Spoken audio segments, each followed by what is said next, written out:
Hey, what's going on, everybody? My name is Hydro, and this is my inaugural podcast. I do plan on having a partner in crime in doing this podcast. My friend Kelsey will be joining me. She just wasn't available tonight. And I thought I would just sort of, shake off the rust and get a little practice in. I used to do podcasting a few years ago, 2 years ago, maybe something like that, and did quite a few episodes, and I really liked it a lot. It was really fun, and I always had a different guest on, so it was really cool. And I just haven't done it in a while, so I thought I would just sort of get into the swing of things again, and kind of go into Audacity, play with the settings, kind of remember what it was like to do sound editing and stuff like that, such as it was. I mean, there's not really a lot that you really need to do with something like this, but just to kind of remember that whole process and all that kind of stuff. I thought I would do an inaugural one, and we'll see how long it goes. As of right now, there really isn't a plan about topics or anything like that, whether it's this one or future ones. Might be a little bit more structured in the future, but yeah, my friend Kelsey and I were just talking about, I posed the question of whether or not she'd be into it, and she's like, yeah, totally. So we're both pretty entertaining people, so I think that having somebody else to bounce stuff off of is kind of important, and I think that that would make it a lot more fun for sure. And we're just going to talk about the stuff that we like, or whatever, could be gossip, could be whatever it is, so but should be entertaining. So anyway, as far as this episode goes, the first thing I wanted to talk about was that I saw the Godzilla movie, and I went to go do a video review on it, and I just I'm still trying to use my new camera, and just no angle really looked right or anything like that, as opposed to my other camera where that was a little bit easier. This one I have to kind of mess with it a little bit more. So I may still do a video on that, but there's just so much other stuff that I really want to talk about and review, that I might just uh, do the review more so here and just kind of talk about the other stuff that I do want to do a video review for. As far as Godzilla goes, I saw it a few days ago, and I really liked it. From a fan standpoint, I thought it was really good. I thought that the way they did Godzilla and all that was just fantastic. The special effects were great, and the fight scenes were just of epic proportions and everything that you'd want out of a Godzilla movie.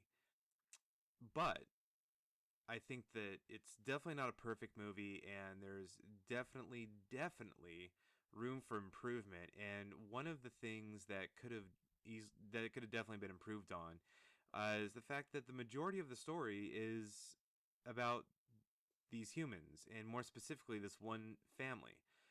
Uh, so Aaron Taylor Johnson, he is the son of Bryan Cranston's character, and really the whole movie revolves around them. Not so much from the aspect of they are super important to the plot, but just that's how it goes. And I don't know if they just felt like they needed more people, more actors on the screen more often, or what it was, but he isn't really a major part of the plot, really.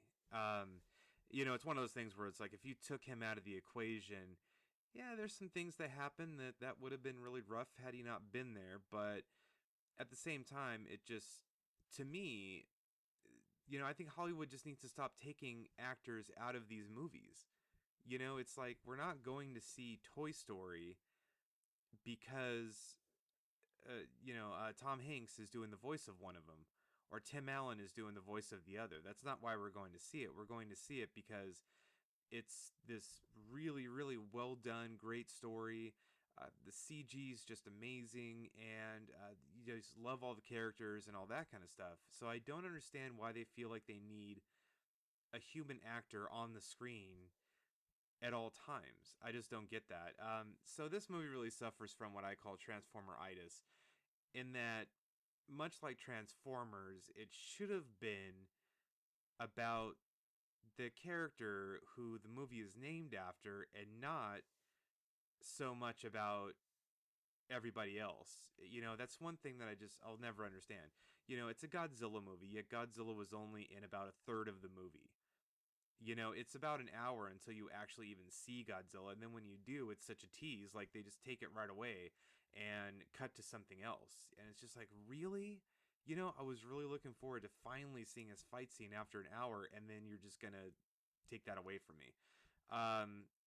Which I think is really unfortunate. You're going and paying. I'm not paying all this money to see Aaron Taylor Johnson. As much as I like him and I liked him in Kick Ass, and he's a good actor and does some good work. It's a Godzilla movie, and I want to go see Godzilla, and I want to see Godzilla fight big, awesome monsters, and just have these epic monster battles. And you get some of that, and I think that the fight scenes that are in it are of epic proportions, but there's just not enough of it, in my opinion. So I'm really hopeful that the second and third movies will be a lot better in that regard, but that remains to be seen. I really don't know what their plans are, and I thought it was really odd that they didn't use one of the many, many, many dozens and dozens of monsters from the older movies, and instead have created their own monster that looks, or their own species that looks a lot like monsters that we've already seen in other movies. That I don't really understand, and it kind of made me sad. I understand that you don't want to lead with the most popular monsters right away, but I am surprised that they didn't use one of the other ones that maybe were lesser known, but that people could recognize and say, oh yeah, I remember that. That monster was in one of the other movies. That's really cool. I mean, I don't know if they were trying to go for some realism or what. And yeah, some of the Godzilla monsters are really corny, like Mecha Godzilla and stuff like that. But or like a giant squid or whatever. It's a Godzilla movie. You have that suspension of disbelief, and anything that happens, you'll kind of buy it because you're at a movie starring a giant monster who basically hunts other monsters. So to me, it would have made more sense for them to use a more familiar monster to start off with, especially trying to get a lot of the Godzilla fans in there to go see it, who I guess they just figured would immediately go see it anyway. But yeah, still, I thought it was kind of odd. And not to say that the monsters weren't cool, but not as cool as I feel like they could have been. Although in that regard, they did a great job of not outshining Godzilla in the cool factor. So I guess they did a good job on that. But overall, I thought it was an enjoyable movie, and I really actually want to see it again, if no other reason, just for the fight scenes, just to see that one more time. And when it comes out on Blu-ray, I know I'll buy it, and I'll be hoping for bonus footage of Godzilla fighting the monsters. But we'll see. If it was up to me, the second movie would have a more familiar monster, and they would introduce Mothra maybe at the very end, even as a after credits scene. And then the third movie would be Godzilla and Mothra versus maybe two or three other monsters. I think that would be really cool, but it's not up to me. So we'll see what happens. We'll see what happens. But I would definitely recommend it. I would say go to a matinee and see it.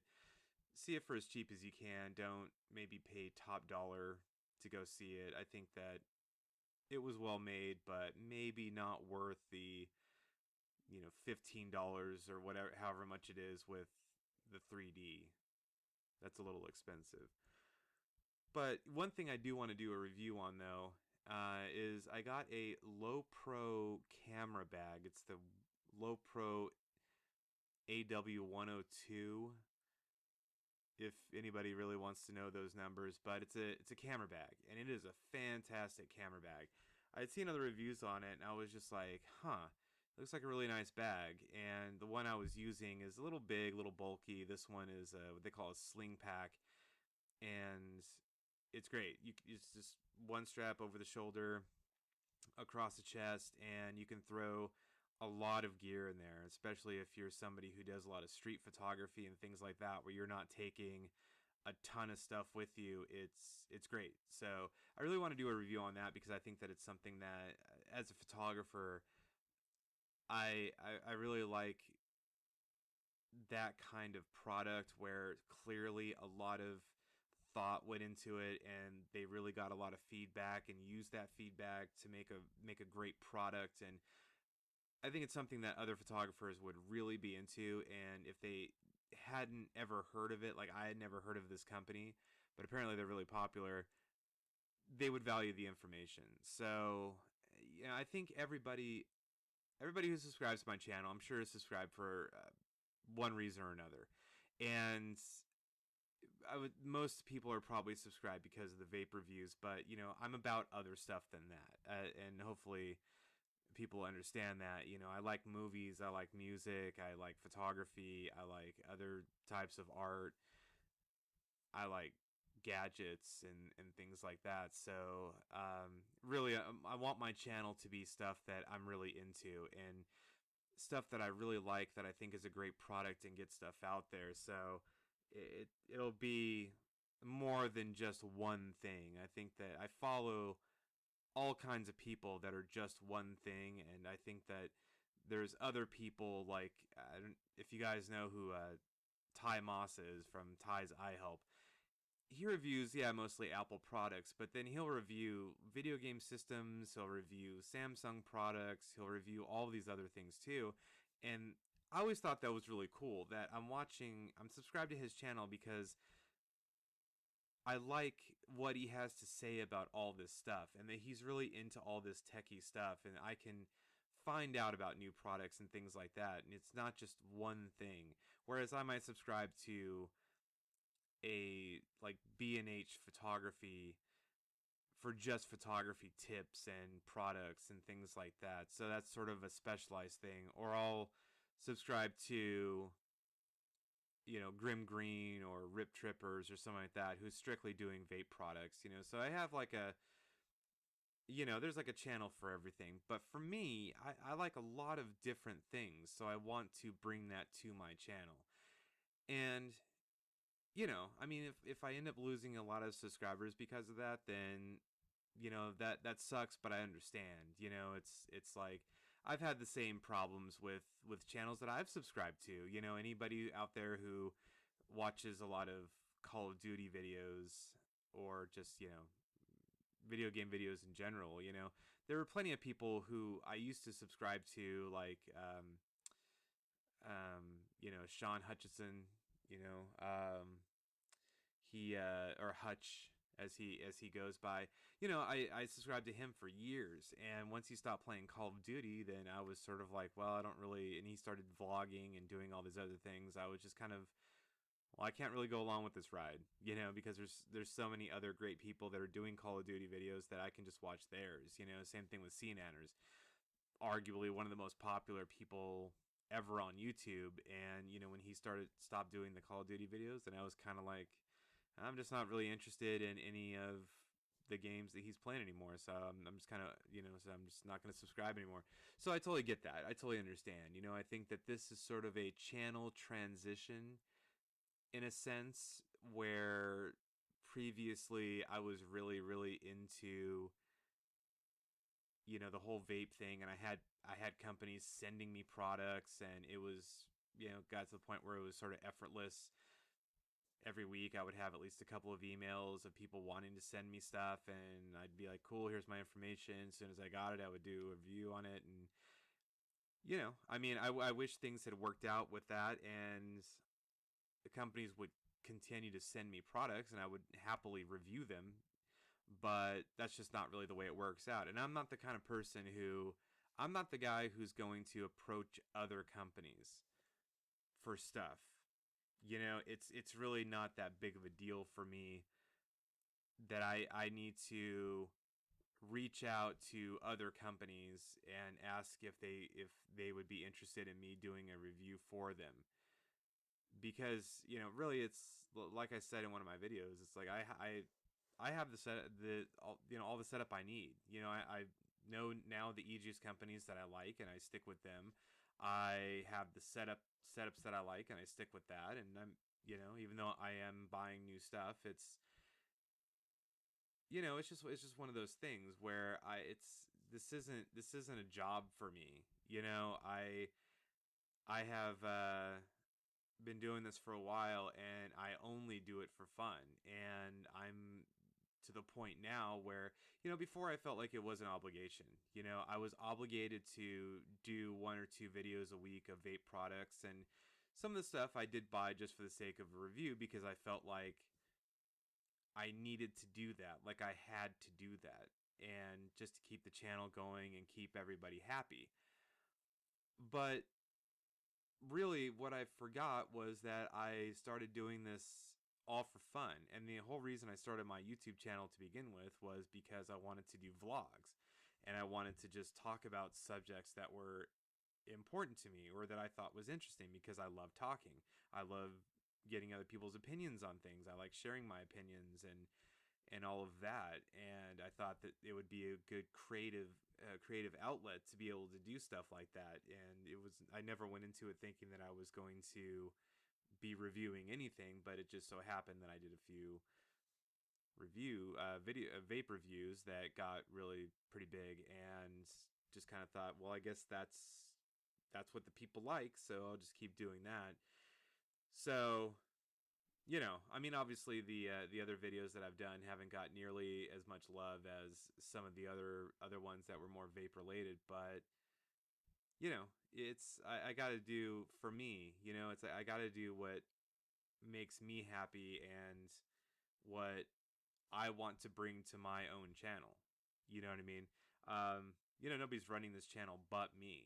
And since I'm not doing it for money or anything like that, then it doesn't really matter how many. I'm not the kind of person that's like sitting there counting views and counting likes and all that kind of stuff, because I'm just, if I get a few views, then that's cool. It's like, obviously anytime you put effort into something, you want other people to like it. You know what I mean? It's more important to me for people to take what I say or the reviews that I do and just kind of take that information for what it is and just say, oh, okay, well, either I am totally going to buy this product now, or I'm glad I didn't buy this product because that doesn't sound like it's for me.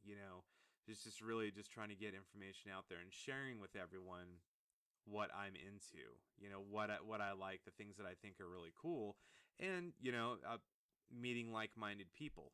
So, but yeah, I mean, it is what it is, right? It's a YouTube channel that I'm not, I mean, I've got money sitting in AdSense that's building and building, but honestly, I don't know that I'm ever going to touch that money because things like that get taxed, and I don't want to get hit with some kind of like, okay, well, now it's going to be $100 just for this one form so you can claim this AdSense money on your taxes and all this other stuff. I don't know. It might be a big headache. So I may actually unmonetize my channel at some point. Initially, I thought, well, if I'm going to be doing this all the time, and if it does work out where people really start liking it, then maybe I'll get paid for it or whatever. But I mean, at this point, YouTube has changed so much that nobody is getting paid what they used to. Even your top YouTubers aren't getting the kind of money that they used to like a year ago or 2 years ago, no matter how many views and likes and all that they get. I mean, yeah, they're getting a pretty decent paycheck for sure, especially for just doing this kind of stuff, but it's nowhere near what they were getting before, because now they've really cut down on the amount of money that they're giving people. So, I mean, let's be honest, YouTube isn't a job. It's not hard. I love when these people, like I said, I watch a lot of video game, playthroughs and stuff like that. And it's so funny how a lot of these guys really put it into perspective, and they'll actually not really call out other YouTubers, but really kind of tell it like it is. And it's like, a lot of guys, or people in general on YouTube, they're like, they're really hustling. They're out there hustling, trying to, get their channel growing and all this other stuff because they want to not ever work, and then they don't want real jobs. They just want to sit around and play video games all day. And complain about how hard it is, and they'll complain when they don't get the views or the likes and all that kind of stuff. And it's like, I put so much work into this, and it's like, I personally wouldn't want to have to sit there for 8 hours a day and play Call of Duty just so I could capture enough footage to do like 3 6-minute videos a week or something. It's like, yeah, that doesn't sound fun to me at all. But I can barely tolerate 30 minutes of it before I'm just like, I'm done with this. People are just camping all over the place or whatever. And um so in that sense it is rough. But I mean, I do video rendering. Like, I take my videos, I'll cut them down a little bit or whatever. I'll do some light editing and I'll render. I do it all in Sony Vegas, and yeah, the same way that they do. I'm not doing any kind of color correction or anything like that, but it's like, I mean, once it's rendering, I go to Target or something, or I go run errands. Like, I don't sit there. I'm not sitting there the whole time, so I don't know how people can say that it's hard. YouTube is easy. It's only as hard as you make it. But anyway, at the end of the day, I just figure, I just look at it like this. Like, I can either just stop doing all of it because I'm not buying any vape products, or I'm not getting any companies sending me stuff, or I can just do the videos that I want to do and not feel obligated to just do nothing but vape reviews because so many people subscribe to me strictly on vape reviews. So, I mean, so that's kind of like where it stands. It's like, for everybody who wants to stick around and watch all my other nonsense, and listen to the podcasts I'll be doing in the future, and the whatever reviews come up that I do, or vlogs or anything like that. Thank you so much in advance. I really appreciate it. I think that's awesome. I really like doing YouTube videos, and I like interaction and things like that, hearing your guys' thoughts. I don't always get back to everybody right away. But I do read everything. So thank you in advance to anybody who sticks around. Anybody who doesn't stick around, it's cool. No hard feelings. I totally understand that you subscribe to this because I was doing vape reviews, and now it seems like that's kind of been put on hold for a little bit. So, I understand. I totally understand. Like, no hard feelings. No worries. There's no shortage of people doing vape reviews out there. So, I mean, honestly, I've been unsubscribing to people doing vape reviews recently too, because it's just stuff that I'm not interested in. It's so many people are just reviewing products that I'm never going to be able to afford. So it's pointless for me to even watch. It's like, I'm not going to have $250 to throw down on a mod, and nor would I if I had $250. There's just no way. So it's kind of pointless for me to even watch these videos, and especially mods too. That's the thing. That's the thing that always gets me about video, or about vape reviews, is like, it's like you could go to, like, Todd's e-cig reviews, watch all his videos, and the mods don't change that much from mod to mod. It's like, what changes is like maybe the material they're made out of, and whatever is embossed in the actual device. That's about it. Like, you can go through and it's just like, okay, well, I've seen that same switch about 25 times on this channel. I've seen that same top cap about 35 times. It's just like, it's the same stuff over and over and over again. So it's like, I mean, and really, how many mods do you need? I mean, how many mods does he have? And how many does any one person need? Nobody needs 200 mods. You know, it's crazy. So it's that one, and really like e-liquid reviews too. It's like, I feel like those are really interesting, except that they're just so subjective. It's like, I like seeing other people's reviews on e-liquid and thinking like, oh, that sounds like a really good combination, and they're saying that it tastes really good. I should try that out. But at the same time, even when I was doing e-liquid reviews, it's like, well, here's what I taste, but like somebody else might taste something completely different. You know what I mean? I might taste something, and be like, oh, okay, yeah, I can really taste the raspberry instead of the chocolate or whatever. And then somebody else might get it and be like, well, this guy's crazy. I don't know what he's talking about. I barely taste raspberry and all I taste is chocolate, So it's, to me, it's so subjective that it's a really hard thing to review, I think. But I do like seeing new companies and companies I've never heard of that are of good quality, because there's just so much garbage out there. There's just so much. There's so many companies that are just, they're trying to get their product out there, and it's just, at the end of the day, the product is just terrible. So it's always nice to hear about the good e-liquid companies and kind of support them, and not support the ones that are just throwing stuff together just for the sake of making some quick money, because that's what's popular right now. So, but yeah, it's such a subjective thing to do. And then then you got people doing reviews on different wraps for coils, and it's like, how many? I'm not gonna take the time. It's like that one that Rip Trippers did, where you put like two pieces of Canthol in a drill. I'm like, I'm never ever ever going to do that. Like, for me, I'm so lazy that just doing just a regular couple of wraps, like on a small screwdriver, like that's how I do it. Even that's tedious enough. It's like, I'm not gonna take the time to put it like in a drill. I mean, as creative as that is, it's like, nah, dude, I'm not gonna go that route. I mean, on it, like, truthfully, I wish that there was a site where I could just go on there and buy like a box of pre-made coils and be done with it, like, and never have to wrap one myself. You know what I mean? Just like, go to the website and buy a box of, like, a dozen, um, you know, point 8 ohm coils or something like that, or point 6, and just be done with it. And say, cool, these are going to be my coils for the next, however many months, and just be done with it. So, yeah, I'm definitely not the guy that's going to take the time to do some ridiculous coil like that, for sure.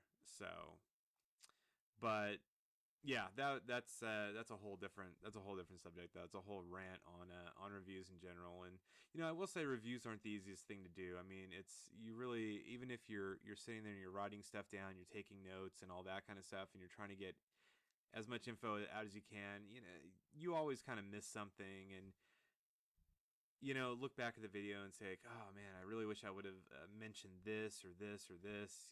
So I know how that goes. It's not, they aren't the easiest things to do, and especially, like, for me, it's like, I'm trying to keep all my reviews short at this point. And even when I was trying to record the Godzilla review video, it went over 10 minutes, and I was just like, I thought I had everything down, and saying everything pretty quick, and I was trying to keep it to like 5 minutes, and that just didn't happen. So we'll see. In the future, I'm hoping just to get everything down to 5 minutes and just get in, get out, make everything just sort of bite size, except for these like podcasts, and just make it so people aren't having to sit there for like 20 minutes and hear me ramble on about a product.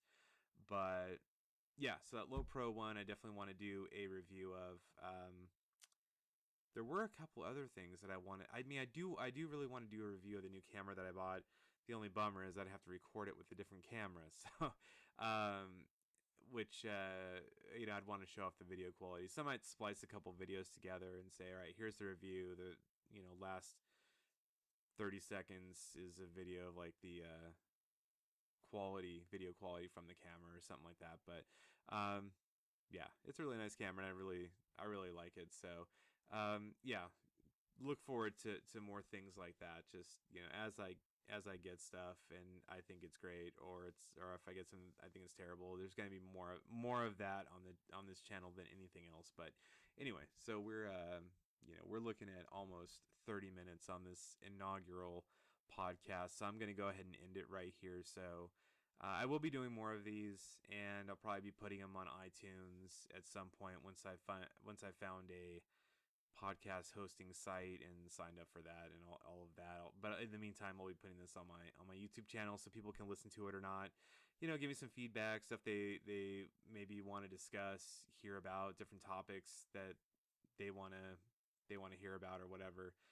And so thank you for listening if you did to this inaugural podcast where I've gone solo. Look forward to more podcasts with me and my friend Kelsey. It should be a lot more lively. So anyway, thank you so much and have a great night.